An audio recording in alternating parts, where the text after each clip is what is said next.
মতো দর্শক যারা শুনছেন সবার প্রতি আন্তরিক কৃতজ্ঞতা। খুবই গুরুত্বপূর্ণ আজকের এই দিন আমার কাছে মনে হয় বাংলাদেশ ক্রিকেটের জন্য। এখন প্রত্যেকটা দিন প্রত্যেকটা মোমেন্টই অনেক বেশি গুরুত্বপূর্ণ। এই আলোচনা যখন করছি ঠিক তখন বাংলাদেশ থেকে অস্ট্রেলিয়ার পথে বাংলাদেশ ক্রিকেট বোর্ডের সভাপতি আমিনুল ইসলাম বুলবুল। এবং আমিনুল ইসলাম বুলবুল যখন অস্ট্রেলিয়ার পথে তিনি যেতেই পারেন, প্রতি মাসেই তিনি আসলে বাংলাদেশে এসে 20-25 দিন থাকেন, এরপরে প্রায় 15-20 দিনের জন্য তিনি অস্ট্রেলিয়ায় যান। বছরে এই হিসাবটা যদি করা হয় মোটামুটি 12 বার বুলবুল ভাইকে বাংলাদেশ থেকে অস্ট্রেলিয়া পরিবারের কাছে যেতে হবে। যাই হোক, সেটা তার ব্যাপার, বাংলাদেশ ক্রিকেট বোর্ডের ব্যাপার, এটা নিয়ে আমার মাথা ঘামানোর বা নাক গলানোর কোনো কারণ নেই। কিন্তু এবারের যাওয়াটা একটু ডিফারেন্ট, আপনাদের সাথে শেয়ার করছি, কারণ এই ঘটনাটা নিয়ে হয়তো আপনারা অনেকগুলো রিপোর্টস হয়েছে টেলিভিশনে, অনলাইনে, প্রিন্টে।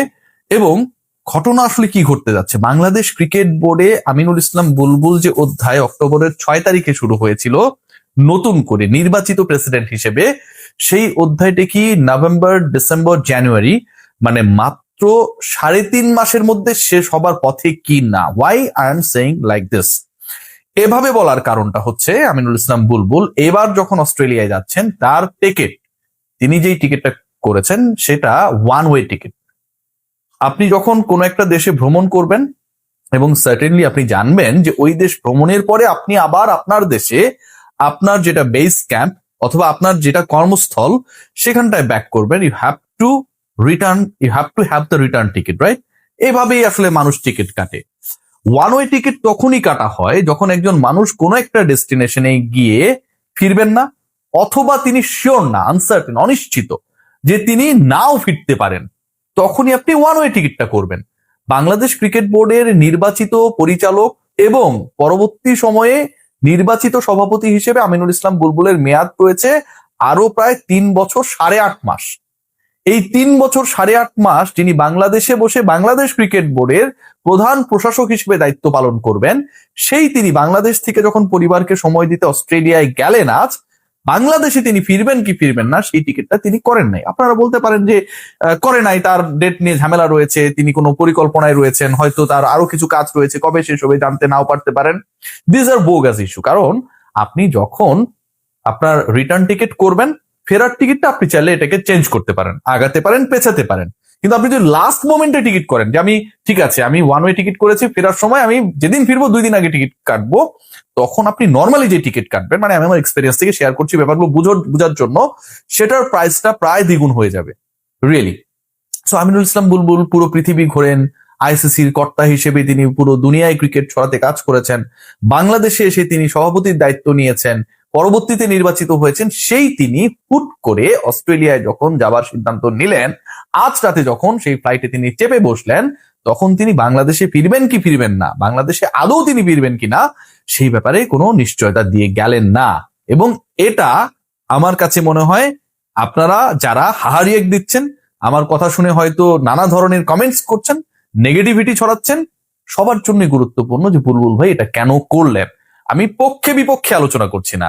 আপনি একটা দেশে গেছেন এবং আপনি জানেন আপনার জবটা পরের 3.5 বছর 8.5 মাস এই দেশে, আপনি ফেরার ডেডলাইন, ফেরার সময়, ফেরার পরিকল্পনা একদম অন্য আরেকটা জায়গায় রেখে আপনি আপনার যেই জায়গায় ফ্যামিলি, যে জায়গায় আপনার স্টাবলিশমেন্ট, সেখানটা আপনি চলে গেলেন। কেন এটা হচ্ছে? প্রথম কারণ যেটা, সেটা হচ্ছে বাংলাদেশ ক্রিকেট বোর্ডে এই মুহূর্তে একটা ভয়াবহ অস্থিরতা। বাংলাদেশে ক্রিকেট বোর্ডের বুলবুল ভাই যতটুকু কথা বলেন, তার থেকে অন্য পরিচালকরা অন্তত কথা বলায় সবাই যেন এক একজন সভাপতিতে পরিণত হয়েছেন, যেটা খুবই বেশি insulting for the current president Aminul Islam Bulbul. আপনারা জানেন যে একজন পরিচালক ইশতেক সাদেক ভাই, তিনি এই সকল কিছুতে বিরক্ত বিব্রত হয়ে ক্রিকেট বোর্ড ছেড়ে দিয়েছেন। বুলবুল ভাই কি সেই পথে? যে কারণে তিনি গেছেন, কিন্তু আসবেন কিনা সেই নিশ্চয়তার ইন্ডিকেটর হিসেবে টিকিটই কাটেন নাই। অস্ট্রেলিয়া থেকে ফিরবেন কিনা সেটা আমরা জানি না। এই যে এক একজন পরিচালক যে যার মতো করে নানা সময়ে বাংলাদেশ ক্রিকেট বোর্ডকে বিরক্ত বিব্রত করছে। ফিক্সিং এ অভিযুক্ত একজন পরিচালক, যার ভয়েস রেকর্ড প্রকাশিত হয়েছে, আমি করেছি। পরবর্তী সময়ে বাংলাদেশের সকল leading news paper, online television সেই ব্যাপারটা নিয়ে নিউজ করেছে। তাকে দায়িত্ব থেকে সরানো হয়েছে, কিন্তু তিনি পরিচালকের পদ থেকে সরতে রাজি না, সরানো হচ্ছে। এবং বাংলাদেশ ক্রিকেট বোর্ডের সবচেয়ে ইন্টারেস্টিং কমিটি, যেটা বিপিএল গভর্নিং কাউন্সিল থেকে বলা হচ্ছে, তো ফিক্সিং নিয়ে আলোচনা করেছে। ফিক্সিং তো করে নাই। সাকিব আল হাসান ফিক্সিং করেছিল? সাকিব আল হাসান কোনো ম্যাচ গড়াপেটায় জড়িত ছিল? সাকিব আল হাসানকে একটা টেক্সট পাঠানো হয়েছিল, তিনি শুধু ওই ব্যাপারটা আইসিসি কে জানান নাই অথবা জানাতে ভুলে গিয়েছিলেন। সাকিবকে নিষিদ্ধ করা হয়েছিল। সেই জায়গায় বাংলাদেশ ক্রিকেট বোর্ডের একজন সিটিং পরিচালক, তিনি একজন প্রমিনেন্ট ম্যাচ ফিক্সারের সাথে, যাকে আইসিসি এবং বাংলাদেশ ক্রিকেট বোর্ড নিষিদ্ধ করেছে গত 17ই ডিসেম্বর, যে বিপিএল এর দলের সাথে তিনি থাকতে পারবেন, ওই নোয়াখালীতেই তার থাকার কথা ছিল, তার ব্যাপারে তিনি কথা বলছেন। বাংলাদেশ ক্রিকেট বোর্ডের সিটিং পরিচালক তার রিপ্লেসমেন্ট তৈরি করতে চাচ্ছেন। বুলবুল সাহেবদেরকে টাকা দিয়ে ম্যানেজ করার কথা বলছেন। পি স্পোর্টসে খেলা দেখিয়ে কিভাবে টাকা ইনকাম করবেন সেই কথা বলছেন। প্রথম 2 ম্যাচে ফিক্সিং হবে না, অন্য ম্যাচগুলোতে ফিক্সিং করা হবে, বড় ক্রিকেটারদের বেশি টাকা দেওয়া লাগবে, এই আলোচনাগুলো করছেন। অথচ তিনি কতটা বেহায়া, তিনি নিজে পদত্যাগ করেননি, বাংলাদেশ ক্রিকেট বোর্ডও তাকে সর্বোচ্চ অডিট কমিটি থেকে সরাতে পেরেছে, কিন্তু তাকে পদত্যাগ করতে পারেনি। এই যে ঘটনাগুলো, নিঃসন্দেহে বুলবুল ভাইয়ের মতো একজন ব্যক্তির জন্য এই ফিক্সার, এরকম টাইপের বাটপার লোকজনকে ক্রিকেট বোর্ডে রেখে বোর্ড পরিচালনা করা দুরূহ, নিশ্চয়ই তার জন্য বিব্রতকর। এবং এই কারণে বাংলাদেশ ক্রিকেট বোর্ডের সবচেয়ে সম্মানিত এই মুহূর্তে যেই মানুষটা, আমিনুল ইসলাম বুলবুল, অস্ট্রেলিয়া ফিরে যাচ্ছেন। আমরা জানি না তিনি ফিরবেন কি ফিরবেন না। শামীমকে পদত্যাগ করানোর ব্যাপারে বাংলাদেশ ক্রিকেট বোর্ডে কোনো ভূমিকা নেই। বুলবুল ভাইয়ের জন্য নিঃসন্দেহে এটা অনেক বেশি বিব্রতকর। আমরা শামীমদের জন্য বুলবুলদের হারাচ্ছি। ইন্টারেস্টিং আরেকটা পার্ট রয়েছে, সেটা হচ্ছে আপনারা সবাই জানেন যে সামনে নির্বাচন রয়েছে, রাইট?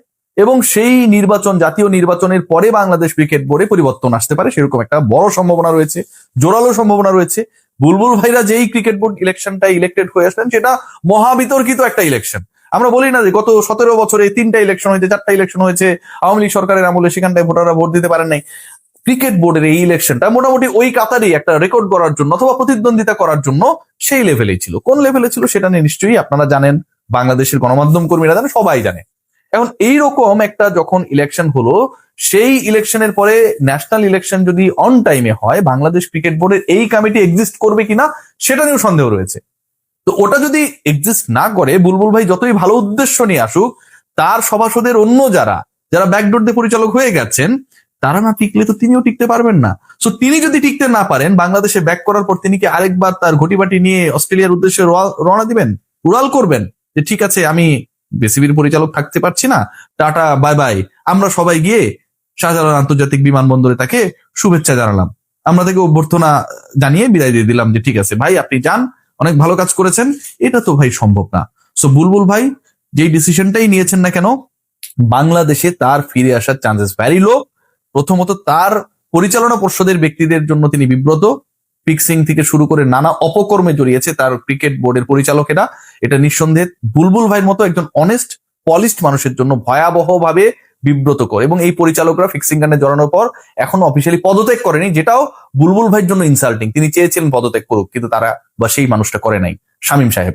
এবং একই সাথে আগামী যে নির্বাচনটা আসছে, সেই নির্বাচনও বুলবুল ভাইকে সেই কনফিডেন্স দিচ্ছে না যে তিনি ফিরে আসার পরও বাংলাদেশ ক্রিকেট বোর্ডে তিনি যে দায়িত্বে রয়েছেন সেই দায়িত্বে থাকতে পারবেন। সবাই ভালো থাকবেন, টেক গ্রেট কেয়ার।